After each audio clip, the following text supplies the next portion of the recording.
I was 18 the night my mother tore my MIT acceptance letter in half. "This is not who we are," she said. I taped it back together in our bathroom at 4 a.m. I left at 5. I didn't come back for 7 years. What I brought back with me? At my grandmother's 80th birthday party, in front of 30 people. That's the part my mother still can't talk about. My name is Theresa Davis, and the tradition in my family was simple. The eldest daughter doesn't go to college. My grandmother followed it. My mother followed it. My aunt followed it. I'm the one who didn't. Here's what happened the day I went home. Welcome back to Calm Drama Stories. This channel is for women who grew up holding everyone together, who learned to walk out without slamming a door, and who know that the loudest answer is sometimes just leaving the room. If you have ever taped something back together that someone you loved tried to destroy, drop a comment and be sure to subscribe. I grew up in a brick row house on Mahantongo Street in Pottsville, Pennsylvania. 2 bedrooms upstairs, kitchen at the back. A grandmother in the front room who watched television with the volume turned all the way down. My father worked at Lawless Tool and Die, 6 minutes by car. My mother stayed home. My sister Maddie was 13. I was 18. The tradition in our house had a shape. It looked like my grandmother's wooden recipe box on the kitchen counter. Oak. The word Davis carved across the lid. The box held 3 generations of index cards: lasagna, pierogies, krupnik, applesauce cake.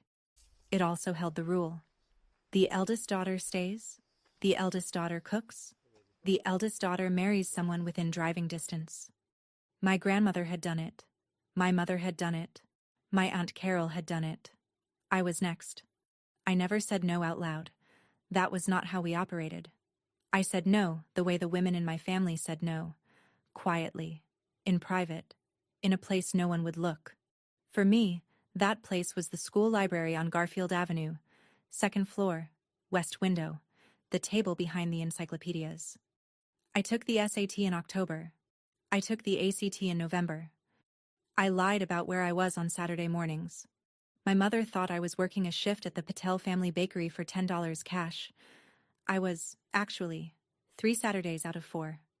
The 4th Saturday, I was on a bus to Philadelphia for a test.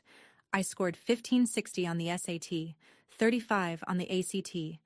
I told no one. I sent in 7 applications. 1 was to the Massachusetts Institute of Technology. 6 were safety schools I could not afford. The big envelope arrived on a Thursday in March. I almost didn't make it upstairs in time. The mailbox was the kind with a red flag that nobody ever raised. I walked home from school at 3:18, the way I always did, and I saw the corner of the envelope sticking out before I reached the porch. MIT in red letters across the upper left. The envelope was thick. Thick was the thing every senior in America was waiting for. Thin meant no. Thick meant yes. I tucked it under my coat. Went straight upstairs. Locked the bathroom door behind me. Sat on the edge of the tub. The letter was 3 pages. The first line said, "Congratulations." The second line said full need-based scholarship. The third line said housing and meal plan included. I read the first sentence 11 times. I cried without sound. Sat there for what my watch later told me was 14 minutes. I had a plan, and the plan had been to say no. The plan had been to apply on principle, in secret, and then to decline if a yes ever came, and then to keep that decline tucked into the same place where I kept the test scores. The plan had been to know, just to know, that I could have. The plan had not anticipated full need-based. I read it a 12th time. I folded the letter in thirds. I put it under the bath mat. I went downstairs and ate dinner. My mother asked if I wanted seconds. I said no thank you. She said I looked pale. I said I had a headache. I had 36 hours before the second envelope, the one with the housing forms and the parent affidavit, would arrive. My mother opened the mail every weekday at 4. I had Friday afternoon to figure out what I was going to do. I did not figure it out fast enough. Friday at 5:12, my mother was folding laundry on the dining table. White towels in one stack, dish rags in another, my father's machinist coveralls in a third. I came through the back door from school. I had been planning to retrieve the letter from under the bath mat that night, after everyone was asleep, and reshelve it inside the cover of my chemistry textbook. The letter was on the table next to the dish rags. My mother did not look up. She kept folding. Bathroom trash isn't private, Theresa. I had not thrown the letter away. She had found it. She had read it. She had set it on the table to wait for me to walk in. I was going to tell you, I said. Tell me what? She still didn't look up. That you applied behind my back? That you took 2 tests we never agreed to? That you used my address for college mail? I started to explain. Full scholarship. No debt. 4 years of room and board. I had it ready in my head. The math of it. The lack of cost. My mother picked up the letter. She finally looked at me. She tore it down the middle. Slowly. All 3 pages at once. Then she turned the halves and tore them again. The pieces fell on the dining table. 4 rectangles of cream-colored paper with the red logo cut clean in half. This is not who we are. My grandmother in the front room did not look away from her television. My sister Maddie on the bottom stair was holding the banister with both hands. My father in the garage, 2 rooms away, did not hear a thing. The whole tearing took maybe 7 seconds. My mother did not yell. She had not raised her voice. That was the part I had not prepared for. I had prepared for shouting. I got calm. By 7:30 that evening, my Aunt Carol was at our kitchen table. She lived 8 blocks away. My mother had called her at 5:18, 6 minutes after the tearing, the receiver still warm in her hand. My grandmother had wheeled her armchair into the dining room. My father had retreated to the garage with a sandwich. Maddie was upstairs and was not invited. The 4 pieces of the letter were still on the table. No one had moved them. They were the centerpiece. The applesauce cake my mother had baked Wednesday sat next to them, untouched. My grandmother spoke first. The eldest daughter stays. Always has. My Aunt Carol nodded. I stayed. Linda stayed. Theresa stays. That's how it works. I said. MIT offered me a full ride. My grandmother adjusted her glasses. Then they wasted a letter. I said it again, slower. 2 years tuition free, room and board included, engineering, a career I could build. I had it laid out the way I had laid it out in my head 100 times in the library. My mother said, "Your sister is 13. She needs you here." I said, "Maddie will be fine." My Aunt Carol said, "Your aunt had her chance once. So did your mother." I missed the second half of that sentence. I heard chance and aunt and my brain stopped at aunt. I should have heard, "So did your mother." I did not. My grandmother repeated herself. She liked repetition. The eldest daughter stays. No one asked me what I wanted. No one asked me what MIT had offered. No one asked me what my SAT score was. They had already decided. They had decided the night I was born. They had decided when my grandmother was born. The conversation in the dining room was procedural. I stopped arguing at 8:15. I went upstairs at 10. I did not sleep. I waited. At midnight, my mother went to bed.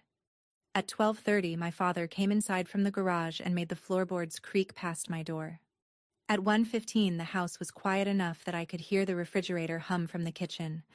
I went down at 1:40.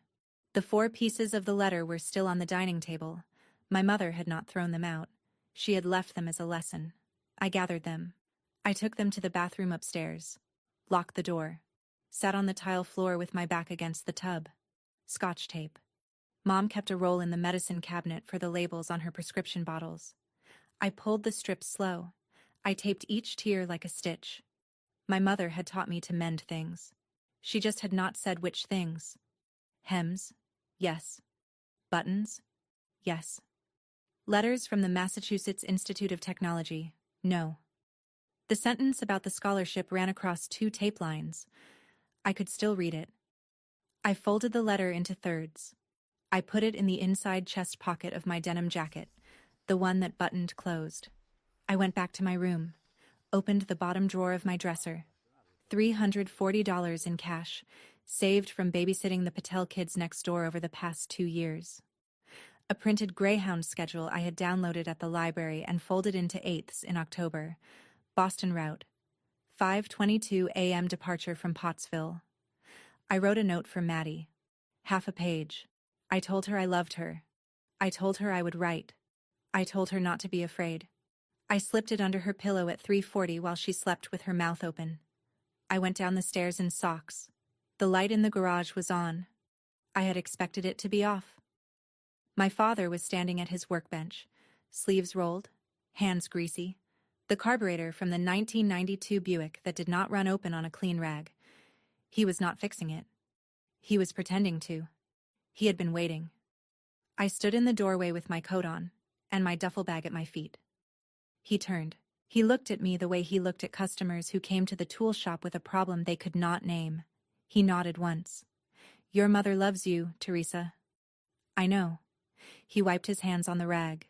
He went into his back pocket and took out his wallet.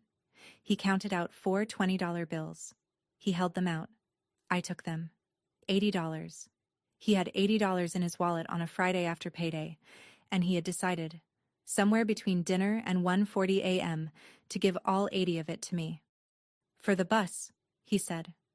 I put the bills inside my jacket with the letter. He did not ask where I was going.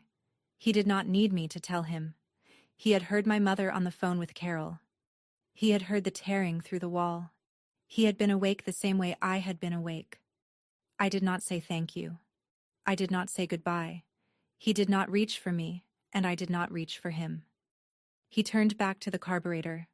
I picked up my duffel. I walked out the side door of the garage into the alley. It was 4:11 a.m. The temperature was 31 degrees. I could see my breath. The taped letter sat against my collarbone, folded into thirds. $80 on top of it. The Greyhound station in Pottsville was a glass cinder block waiting room attached to a Sunoco gas pump, 1 4/10 miles from my house. I walked it in 24 minutes. My duffel bag was a navy nylon Eastpak with 1 broken strap. It contained 3 changes of clothes, a paperback of Catcher in the Rye, my SAT prep book, my high school transcript folded twice, my driver's license, a spare pair of glasses, and a Ziploc bag with my toothbrush in it. That was every item I owned that mattered. I bought my ticket at the window from a man named Earl. Boston Greyhound, $89. The bus left at 5:22 a.m. and arrived at South Station at 6:54 p.m. 13 hours and 32 minutes. I paid with 3 20s, 1 10, 1 5, 4 1s. I had $251 left. I boarded at 5:14. I took a window seat behind the driver. The seat next to me stayed empty. The bus pulled out at 5:22 on the dot. I watched our street slide past. 3 blocks east of the station, our house. The kitchen light on, the upstairs dark. My mother's silhouette behind the kitchen window with a coffee cup. She was watching the bus go. I am almost sure of it. I did not wave. She did not see me. Maddie's bedroom light came on at 5:30. She had found the note. The light stayed on for 2 minutes and 12 seconds. Then it went out. I do not know what she did between minute 1 and minute 2. I have wondered for 7 years. I took the taped letter out of my jacket, read the scholarship sentence one more time, folded it, put it back, fell asleep against the window. $340 from babysitting, 80 more from my dad. 1 taped letter. It was enough. South Station at 6:54 p.m. smelled like diesel and pretzel salt. I walked from South Station to MIT Student Services with my duffel on my back. It was 5 miles. I had paper directions printed at the Pottsville Library 2 weeks earlier. I arrived at the Office of First Generation Student Programs at 9:30 p.m. on a Friday in March. The office was closed. I sat on the floor outside the door. I opened my SAT prep book and pretended to study so the security guard would not move me along. He moved me along at 10:15. I slept in a study lounge in the basement of the student center, on a vinyl couch the color of wet sand, with my duffel as a pillow. I slept 4 hours. On Monday morning at 8, a woman named Dr. Marina Ortiz opened her office door, saw me sitting on the bench outside it, and said, "You're early." I said, "I came early." She said, "How early?" I said. 3 days. I had not eaten a real meal since the bus station in Hartford, where I had bought a hot dog. Dr. Ortiz took one look at me and walked me down the hall to the cafeteria, where she had a faculty meal pass. She bought me eggs and toast and orange juice. She watched me eat. She did not say anything until I was finished. Then she said, "Tell me what you have." I had the taped letter. I had $316 left. I had a duffel bag with the broken strap. I had no parent affidavit signed. I had no proof of income because my parents would not provide it. Dr. Ortiz looked at the taped letter for a long time. She turned it over. She turned it back. She said, "Keep that." I started to put it back in my jacket. She stopped me. Frame it cheap. But keep it where you can see it." That was my first week at MIT. The first year passed the way years do when you are working. I took 18 credit hours each semester, plus a summer session, and I worked 20 hours a week in the materials science lab and another 12 at the dining hall. My grade point average at the end of freshman year was 3.76. I went up to 3.89 sophomore year. I emailed my mother twice. The first email was the second week of school, my new address and the dorm phone. The second was after fall finals, a short paragraph that ended with, "I miss you." Neither got a reply. I stopped emailing. October of sophomore year, 11 p.m., I checked my MIT email before bed. There was a message from Madison_D_1994 at Yahoo. I did not recognize the address. I almost deleted it. Then I read the subject line. "Mom." The body was 3 sentences. "She told the church you're dead." The priest asked at coffee hour. Aunt Carol confirmed. "People believe it." It was signed Maddie. I read the email 3 times. I closed the laptop. I went into the kitchen of the apartment I shared with 2 other scholarship students, and I drank a glass of water, and I came back. I read it a 4th time. My mother had buried me. Not metaphorically. She had told the parishioners of St. John the Baptist on Howard Avenue in Pottsville that I had passed. My Aunt Carol, my mother's sister, had been the corroborating witness. The priest, Father Hennessy, had asked at the coffee hour after the 11 a.m. Mass.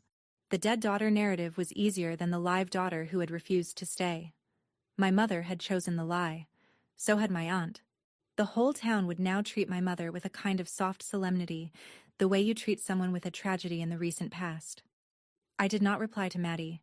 I did not know what to say to her in October of sophomore year. I closed the laptop. I went to bed at 11:40. I did not sleep until 2:20. The payphone in the lobby of the MIT Student Center, the one outside the post office, rang for me on a Tuesday in March of junior year at 4:11 p.m.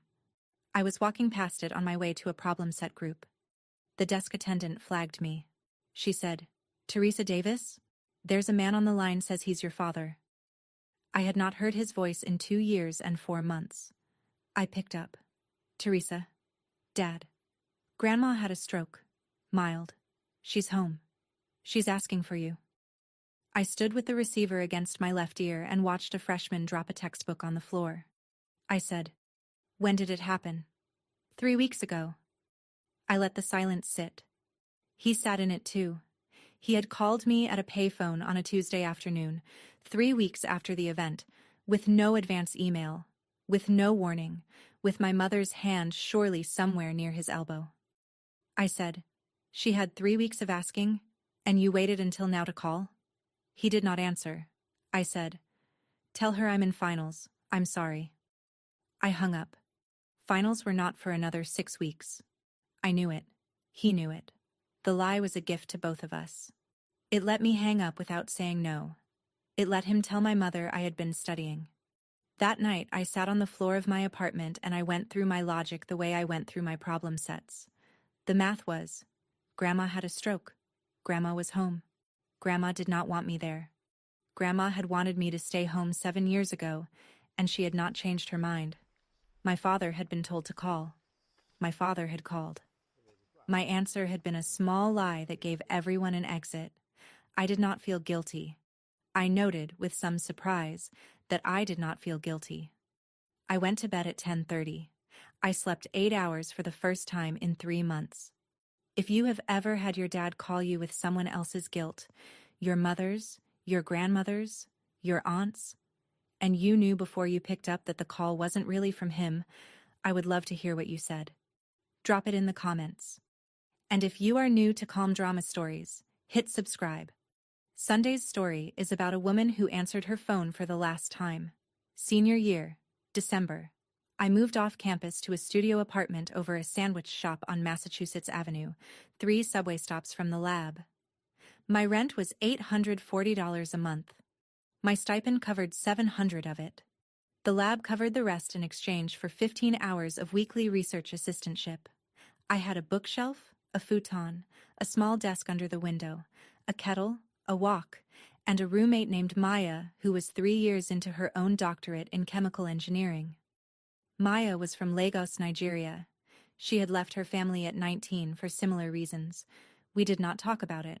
The frame was $14 at the CVS on Mass Ave, black plastic, 8 inches by 10 inches.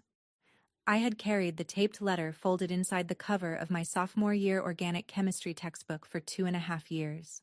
The folds were soft. The tape was browning. I had not added more tape. The tears were not stitching loose. The letter held. I unfolded the letter on the kitchen counter the night I bought the frame. I smoothed the creases as flat as I could with the back of a spoon.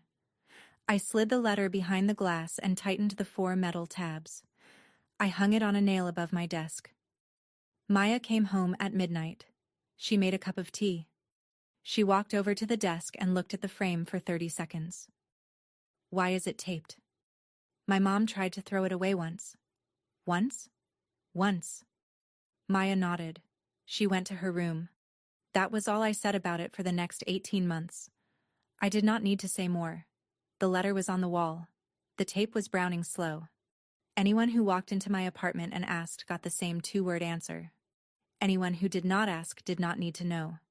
It was an artifact. It was a calendar I did not have to mark. Every day I sat at the desk, I looked up. Every day I looked up, I remembered I had taped it. I crossed the stage at Killian Court on a Friday in May. The weather was 68 degrees, partly cloudy, no rain. The ceremony began at 10 a.m. My section, Mechanical Engineering, walked at 11:42. My name was the 43rd name called out of 212 in my section. I had sent 4 invitations to Pottsville 3 months earlier. Mother, father, grandmother, Aunt Carol. Mother's came back stamped return to sender. The envelope had been opened, the contents read, the envelope resealed with a different brand of tape than the one she had used to repair my chemistry homework in 8th grade, and put back in the mailbox. She had taken the time to send it back. She had not taken the time to write anything on it. Father's was opened. No reply. I learned later from Maddie that he had read it on the porch and put it in his coverall pocket. Grandmother's was used as a coaster for her morning coffee. The water ring was on the cardboard backing. Maddie sent me a photograph 6 months later. The water ring was perfect, like she had centered the mug on purpose. Aunt Carol's was thrown out unopened. I had reserved 4 seats in the family section, rows G through J, on the aisle. 3 were empty at 11:32 when the ceremony started. I had hoped, the way you hope for things you know are not going to happen, that one of them would be filled. Dr. Ortiz came. She sat in the first seat. She wore a navy blazer and she clapped for me when I crossed the stage, the only person in row G who clapped for any single graduate by name. My faculty advisor, Dr. Sunita Reddy, sat in the second seat. Maya sat in the third. The 4th seat stayed empty. After the ceremony, the 3 of them took me out for Indian food at Diva, on Hampshire Street. Dr. Ortiz ordered the lassi. We did not talk about who had not come. We talked about my doctorate, starting in the fall, in the same lab as Dr. Reddy. I scanned the crowd at the end. I did not find her. The package came on a Tuesday in July, my first month as a doctoral student, 2 months after graduation.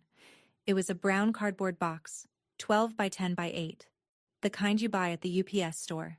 The shipping label was hand-printed in pencil. The postmark was Pottsville. The return address line was blank. I opened it at the kitchen counter at 6:15 p.m. with a steak knife. Inside the cardboard box was Grandma Margaret's wooden recipe box. The same one. Oak. Davis carved across the lid. The varnish darker than I remembered. The hinge stiffer. I lifted the lid. The index cards were still there.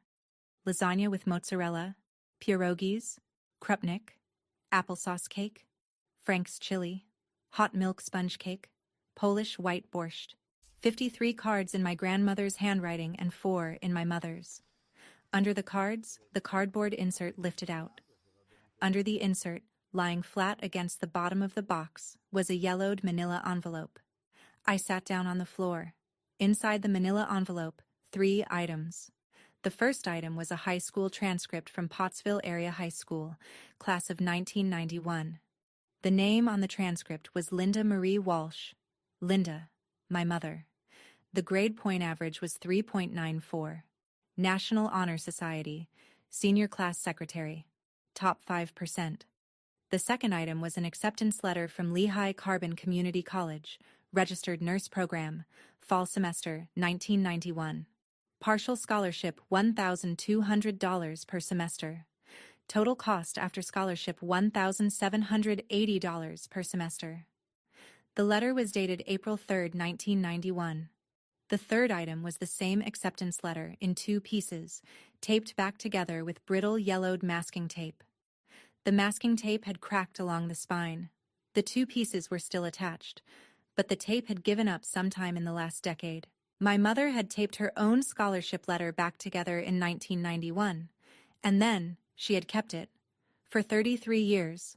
The roll of Scotch tape in our bathroom medicine cabinet, the one I had used at 1:40 a.m. 7 years ago. That roll had been her roll. She had taught me without ever telling me what she had taped. I sat with the 3 pieces of paper on my kitchen counter for 2 hours. I did not cry. I do not remember thinking. I remember the kettle was on and I forgot about it, and Maya turned it off when she came in around 8. Maya looked at the papers. She did not ask. She made tea for both of us.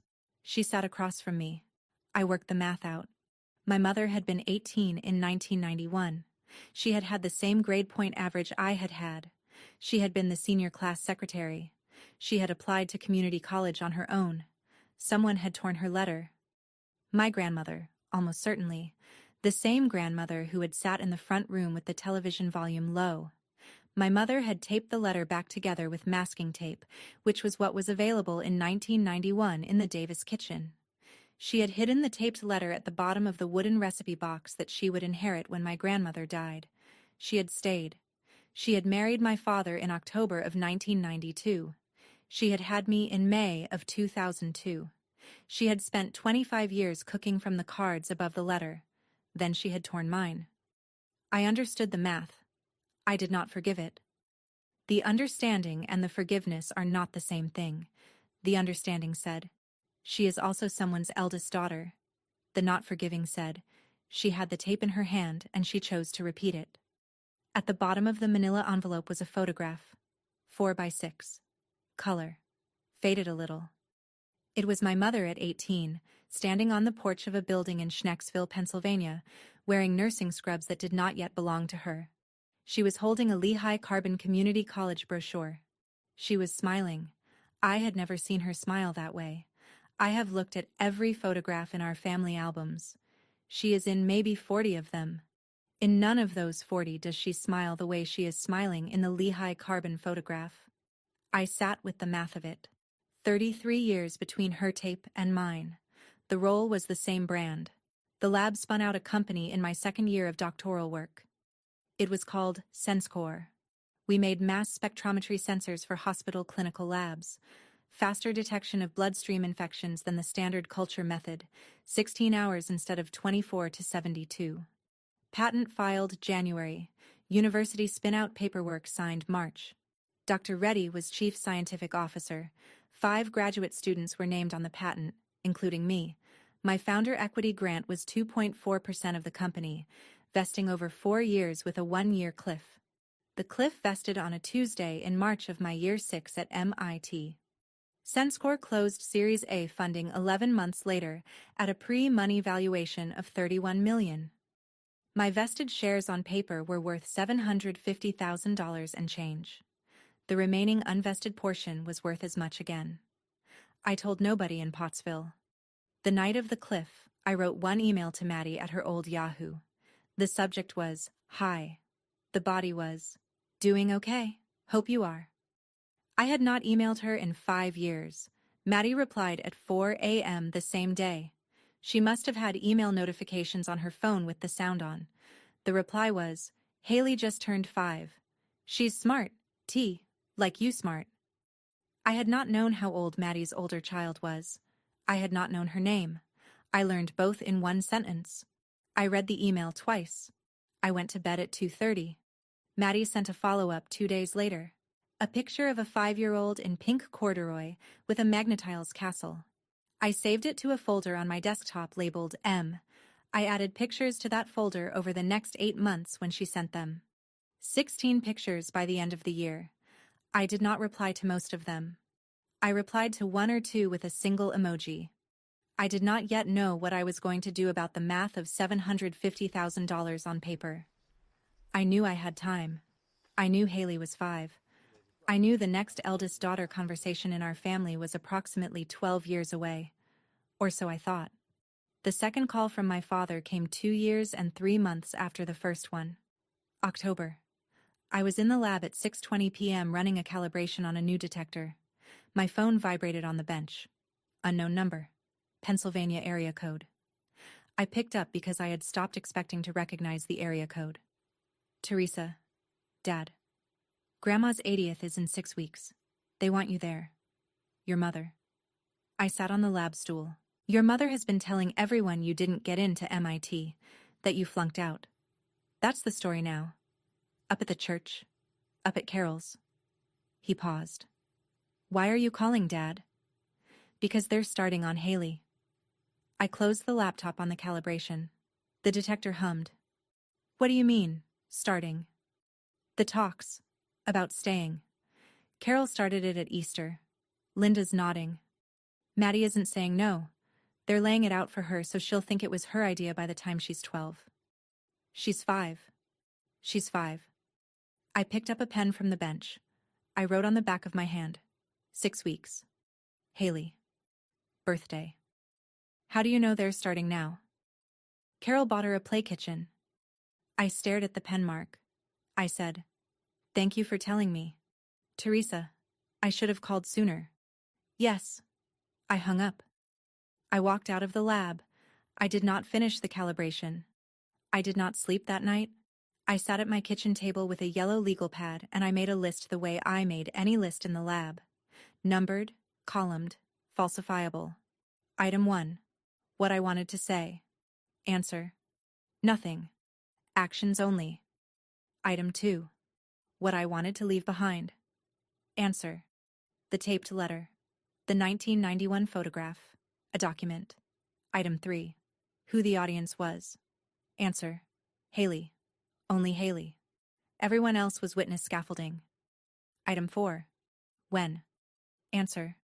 My grandmother's 80th birthday. Saturday in November. 6 weeks out. 30 witnesses, including church friends. Public enough that the conversation could not be later denied by my mother. Item 5. What I would not do. Answer. Argue. Raise my voice. Justify. Apologize for being late. Item 6. What I would do if my mother tried to stop me at the door. Answer. Stand on the porch. Speak through the screen. Haley would still hear me. Item 7. Funding. Answer. A trust. Money to be set aside in a registered account before the trip, so the document I would lay on the table would be real, not promised. I made one final note at the bottom. This is not revenge. This is a controlled demonstration. Inputs, outputs, controls. I went to bed at 5:20 a.m. I slept for 2 hours. I woke up at 7:30. I called the lawyer Maya's brother had used for a stock purchase agreement. Her name was Sarah Klein. Sarah Klein had an office on Boylston Street in the Back Bay. She charged $380 an hour. I went on a Thursday at 4:15 p.m. I brought a notebook. I told her what I wanted. A trust funded by liquidated equity. $250,000. Beneficiaries: any female or male descendant of Margaret Davis, age 17 or older, accepted into any accredited college, university, or trade school in the United States or Canada. 2-year, 4-year certificate program. Did not matter. Haley, my niece, would be the first eligible at age 17. Her brother Cody would be eligible too. Sarah said, "You want the boys included." I said, "The tradition was gendered. The trust isn't. That's the point." She drafted the document over the next 8 days. We met twice more. The corpus was wired from my Senscore share liquidation on a Monday. The trust signed and notarized 11 days after our first meeting. Sarah was the trustee. I was the grantor.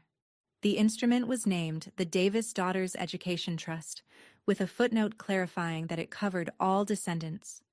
I kept the daughters in the title on purpose. Sarah handed me the signed document in a cream-colored envelope with her firm letterhead. She asked twice if I wanted to add a note for the family. I said no, both times. She accepted that the second time without asking again. $250,000. Notarized in 11 days. The notary asked me twice if I wanted to add a note. I said no. If you have ever put a sum of money behind a younger version of yourself, a niece, a cousin, a kid down the street, and you did not ask for credit, I want to hear it. Tell me in the comments what you set up and why, and if you are enjoying this one, hit subscribe. There is a story coming Sunday about a woman who paid for a stranger's tuition and didn't tell her own family. The Friday before the party, I packed. The briefcase was a brown leather saddleback from a graduation gift Maya had insisted on for my bachelor's. I had used it twice. It was small, 12 inches by 15, 2 compartments, a flap, a single brass buckle. Inside, in order from bottom to top, the trust document in its cream-colored envelope. My PhD candidate status letter from the MIT Department of Mechanical Engineering, on letterhead, signed by Dr. Reddy as my advisor. My Bachelor of Science diploma in its 5x7 folio. The photograph of my mother at 18, the Lehigh Carbon Community College brochure photograph, slipped between the pages of the diploma folio so it would not bend. On top, the taped MIT letter. I removed it from the frame. I refolded it along the original thirds. I placed it on top of the diploma. That was the briefcase. I dressed for the trip on Saturday morning at 5 a.m. Dark navy slacks. White button-down, plain collar, no embellishment. Black flats. Hair down. No makeup. No jewelry. No wedding ring because I have never had one. No earrings because I do not own any. The only item with shine on my person was the brass buckle of the briefcase. I dressed like the engineer I was. No costume, no statement. The briefcase did the talking. I flew from Logan to Philadelphia. I rented a charcoal-colored Honda CR-V at the airport. I drove west on Interstate 76. I stopped once for coffee. Pottsville on a Saturday morning in November looks the way it has always looked. Brick row houses on Mahantongo, Dollar General on Center Street. 2 empty storefronts where there had once been a bakery and a hardware store. The bakery had been the Patel family bakery. The Patels had moved to Schuylkill Haven 6 years ago, after the bakery had closed. I drove past my old high school. The marquee read, "Go Tide." The football team was the Crimson Tide. Some things did not change. I drove past the Greyhound station. The cinder block waiting room was still there. The Sunoco pump beside it had been replaced with a touchscreen model. The same Earl was probably no longer behind the ticket window. Earl had been 62 when I had bought my ticket. Earl would be 69 now. I drove past the Goodwill on Center Street. In the window display was a kitchen apron, a green and yellow print, folded over a hanger. It looked like the aprons my mother had worn every Saturday morning of my childhood. Same length, same hem, different print. The Goodwill rotated stock weekly. The apron in the window today was not my mother's. It was someone's. It was someone like my mother's. I did not stop. I did not slow down. I drove past at the speed limit. I turned onto Mahantongo Street at 10:14 a.m. I parked the Honda at the curb across from the Davis house. The mailbox at the curb had been repainted blue. I sat in the rental and counted to 100. I walked up the 4 porch steps at 10:42 a.m. I knocked twice with the back of my middle knuckle, the way my father knocked when he came in from the garage. My mother opened the door at 3/4 width. She was wearing an apron. Same brand, different print from the one in the Goodwill window. Her hair was almost half gray. She had not lost or gained weight. Her face looked the same and not the same, the way faces look after 7 years you have not seen them. She did not say come in. She did not say Theresa. She did not say hello. She said, "You're early. By 18 minutes. The party starts at noon. Stay in the car." She closed the door. Through the gap before the door shut, I saw the kitchen counter behind her. The recipe box was on it. Davis carved across the lid. It looked the way it had always looked in the same spot. I had returned the box to its place by sending it back the previous summer, with a note from Maya's mother's handwriting that said only, "Found this at Sabina's apartment. Thought you'd want it back." It had worked. The box was home. My mother had no idea I had ever held it. I walked back to the Honda CR-V. I sat in the driver's seat. I turned the heat to 68. I waited. It was 10:43 a.m. The party started at noon. 18 minutes was 18 minutes. Cars started arriving at 11:15. I had a clear view from the Honda. Aunt Carol and her husband Donnie in the cream-colored Buick LeSabre. Carol got out first. Heavier than I remembered. Her gray hair in a hard perm. She glanced at the rental across the street and pretended not to. Maddie next, 11:22, in a green Subaru Outback. Maddie was a woman now. 23. She lifted Cody, the 2-year-old, out of the back, on her hip, with the practiced efficiency of someone who had not had a hand free for 3 years. Tim, her husband, lifted Haley out the other side. Haley was wearing a pink dress and white tights and a small navy cardigan. She held a plastic bay horse in her left hand. Her hair was the same blonde mine had been at 5. Cousins followed. 3 of mine from my father's side, 2 from my mother's side. The Walsh cousins. The 2 church friends of my grandmother's, Mrs. Hardesty and Mrs. Vargas, in a Cadillac driven by Mrs. Hardesty's grandson. At 11:53, Maddie crossed the street. She had taken off her coat. She came right up to the driver's window. I rolled it down. She said, "I sent you the box." "I know. It took me 5 years to find it." She had it in the attic. "Thank you." "Are you going to make a scene?" "No, I'm going to make an option." She looked at me for 2 seconds. Then she nodded once. She walked back across the street. I walked in at 12:08 p.m. The living room had 30 people in it. Folding chairs along the wall, plastic tablecloths, a cake on the dining table, white with yellow piping that read, "Happy 80th grams." A second cake on the counter, lemon, smaller. The recipe box was still on the counter. Conversation in the room paused when the door opened. Then it stopped. My mother, from the kitchen archway, said one word. She came. My grandmother in the armchair, the same green corduroy armchair she had been sitting in 7 years ago, looked up over reading glasses. The reading glasses were new. The frames were the same. She said, "Theresa, you look thin." "Hi, Grandma." Aunt Carol from the dining table said, "Took you long enough." "Sorry I missed Christmases."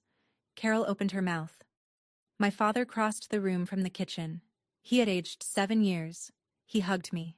2 seconds. He let go. He said nothing. He went back to the kitchen.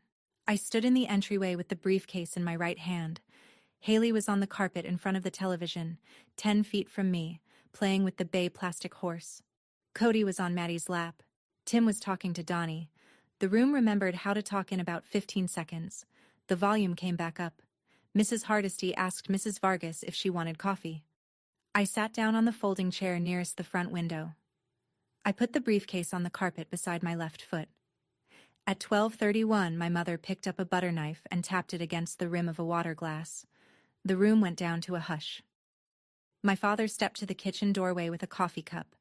Maddie set Cody on the carpet next to Haley. My grandmother stood up. The cane took her weight on her left. She used the back of the armchair with her right. "Thank you all for coming," she said. 80 years. A gentle laugh from Mrs. Vargas. A clap from Donnie. I want to say something about our family. She looked down at Haley, who was rolling the bay horse along the edge of the coffee table. Davis women stay close. We don't chase. We don't drift. We don't get above ourselves. My Linda stayed. My Carol stayed. My Maddie stayed. She paused. She looked at Haley again. And one day soon, my Haley will stay too. She lifted her water glass. To staying. 28 glasses went up. 28 voices. To staying. Aunt Carol's was the loudest. My father lifted his coffee cup halfway and stopped at his sternum. He did not say the words. 2 glasses did not go up. Mine did not. I was sitting with my hands folded in my lap. The water glass was on the side table by my elbow. I did not touch it. Maddie's did not. She had picked it up. She had brought it to chest height. She had held it there. She had not raised it to her mouth. She had not said the words. She set it back down. My mother did not see Maddie's glass. My mother was looking at me. I shifted the briefcase from beside my left foot to the floor directly in front of me. The toast applause lasted 9 seconds. Conversation came back. My grandmother sat down hard. Mrs. Hardesty went to refill her coffee. Maddie picked Cody up off the carpet. My mother crossed the room. She came to the kitchen doorway nearest my chair. She kept her voice low. Don't. I looked up. Whatever you're thinking. Don't. I'm not thinking. I already decided. You will not embarrass this family today. I'm not going to embarrass anyone. Then what are you going to do? I'm going to talk to Haley. My mother's left hand went to her hip. Her right hand was holding a dish towel. The dish towel was the same brand of cotton that my grandmother bought in 3 packs at the Boscov's downtown. I had folded those dish towels 3,000 times in the kitchen of this house growing up. The fold was a Davis fold, trifold, hem out. She's 5, Theresa. I know. You don't get to walk in here after 7 years and... Mom. She stopped. I said, I'm not asking you for anything. I'm not going to fight with you. I'm going to put something in front of Haley and I'm going to leave. You can do whatever you want after I am gone. My mother said, This is my house. I said, It's Grandma's house. She did not answer that. She turned on her heel. She went back into the kitchen. Through the archway, I watched her wring the dish towel between both hands, twisting it the way she twisted dough. I picked up the briefcase. I stood. I walked across the carpet toward Haley, who was still playing with the bay horse. I knelt on one knee. The room got quiet again. Mrs. Hardesty's coffee cup stopped halfway to her mouth. Haley looked up at me with the bay horse in her left hand. She had her mother's eyes. She did not know who I was. I had been gone before she was born. I said, Hi, Haley. I'm your Aunt Theresa. Haley said, Okay. I opened the briefcase on the carpet. I took out the taped MIT letter. I unfolded it. I laid it on the carpet between us. The Browning tape was visible across the scholarship sentence. This is from when I was 18. Grandma might tell you about it someday. If she doesn't, your mom will. Haley looked at the letter. She did not pick it up. If you ever want to go to school, anywhere, high school, college, trade school, anywhere, this is a letter that says someone said yes to me. Someone will say yes to you too. You don't have to take the same letter. You'll get your own. From the kitchen doorway, my mother said, Theresa, stop. I kept my eyes on Haley. I reached into the briefcase. I took out the cream-colored envelope. I stood up. I walked 4 steps to the coffee table where my grandmother's cake plate sat. I laid the envelope on the coffee table. This is $250,000. It's in a trust. It's for any girl in this family who wants school, or any boy. Cody too. I looked at Maddie. Cody too. Aunt Carol stood up from her dining chair. You can't do this here. I did it 3 weeks ago. I'm just telling you now. My grandmother rose from the green armchair. The cane took her weight again. Her face was red. Theresa Marie Davis. The eldest daughter stays. I stood up from the carpet. I looked at my mother in the kitchen archway. Not at my grandmother. My mother said, This is not who we are. I said it the way she had said it. Same volume. Same tempo. No theatrics. Then I'm not who we are. The room went silent. 28 faces. Haley, on the carpet, picked up the taped letter. She held it up at her shoulder. She held it up to her mother. Maddie kneeled beside her daughter. She took the letter from Haley's hand. She held it. She did not hand it back to me. I took the photograph from the briefcase. I walked to the dining table. I laid the photograph face up next to the cake. Linda, at 18, in nursing scrubs. The smile. I said nothing. My mother stepped into the dining room. She looked at the photograph. 4 seconds. She picked it up. She turned it over. She turned it back. She set it down. She said, "Where did you?" I did not answer. She said, "Where?" I waited. She turned. "Frank." Where did she? Frank. My father in the kitchen archway did not move. He had a coffee cup. He set it on the counter behind him. He did not look at her. My mother turned back to me. Her voice came up. "You went through my things. You stole my..." Maddie sent the recipe box. What? Maddie found the box in the attic. Maddie sent it to me. I read what was in it. Maddie, still on the carpet next to Haley, did not stand up. She did not deny it. She did not confirm it.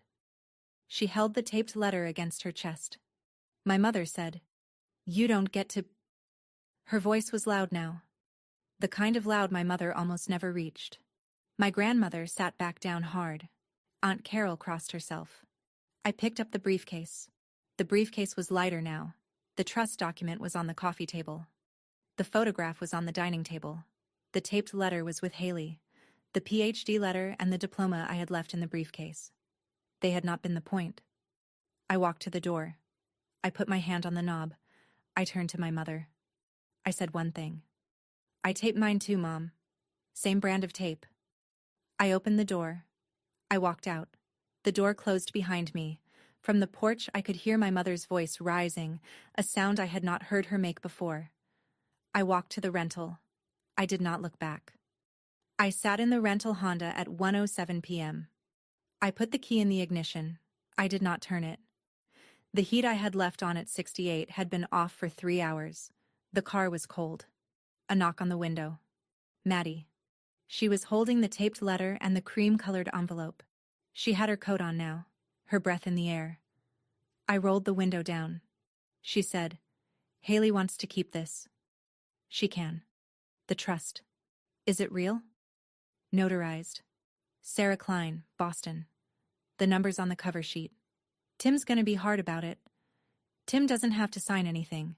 Haley is the beneficiary. You're the custodial parent. He's not on the paperwork. She breathed out. White air. What about Cody? Cody too. Read page 3. She nodded. She held the letter and the envelope against her chest. Are you coming back? I don't know yet. Okay. She did not say anything else. She walked back across the street. She went inside. The door closed. I turned the key. The engine started. The third call from my father came 3 months after the party. A Wednesday in February. 6:40 p.m. I was at my kitchen counter in Cambridge cutting onions. The phone vibrated. Pennsylvania area code. I picked up. Theresa. Dad. Haley just started a Saturday science program at Lehigh Carbon Community College, STEM camp for elementary kids. Maddie used the trust to register her. The onions on the cutting board were half diced. I stopped cutting. It's 6 Saturdays, 5 hours each. Maddie's driving her. Tim said it was Maddie's money to spend. Maddie said it was Haley's. Thank you for telling me. Your mother won't speak to me about it. She knows. She just won't say it. Okay. I should have called sooner, Theresa. 7 years sooner. Yes. A long pause. Haley wants to write you. Can Maddie send you her address? Yes. All right. He waited. I did not say anything else. He hung up. I went back to the onions. I finished the dicing. I sautéed them with garlic and olive oil. I made pasta. I ate at the kitchen counter, standing. The Lehigh Carbon Community College was the school that had sent my mother her letter in 1991. Haley was starting at 5. The envelope from Pottsville arrived 3 weeks after my father's call. Pink paper.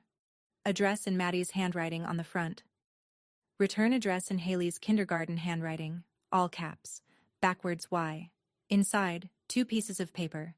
The first was a letter from Haley, crayon, pink and red. 6 lines. Dear Aunt Theresa, Mom said you went to MIT. I am drawing a building. The building has my name on it. I am 5. Love, Haley. The second was a drawing. A red brick building, 3 stories, 6 windows. Across the top, in red crayon, Haley. Folded inside the drawing was the original taped MIT letter. The same one I had laid on the carpet in front of her. Tape browning. Fold soft. On the inside of the letter, on the back of the bottom third, Haley had stuck a yellow post-it with 1 sentence in adult handwriting that I knew was Maddie's, dictated by Haley. I'm done with this one. I'll write my own. I put the drawing on the refrigerator. I put the letter back in the frame. I hung the frame above my desk. The tape was still browning. The browning had reached the scholarship sentence. The sentence was still legible. I learned something at my grandmother's 80th that I should have learned at my mother's tearing. The people who tell you who you are will tell you for as long as you let them. The only way to answer is to be someone else. Quietly. Without arguing. Until they have to look at you and decide whether to look away or look up. My mother is still deciding. That's my story. 1 torn letter. 1 roll of Scotch tape. And a 5-year-old in a brick building she hasn't built yet. If this story reminded you of a younger sibling, a niece, a daughter, someone whose tradition isn't done with her yet, take that as a sign. Open the option for her. Today. This week. And if you know a woman who taped something back together, share this with her. Drop a comment, hit subscribe, and I'll see you in the next one.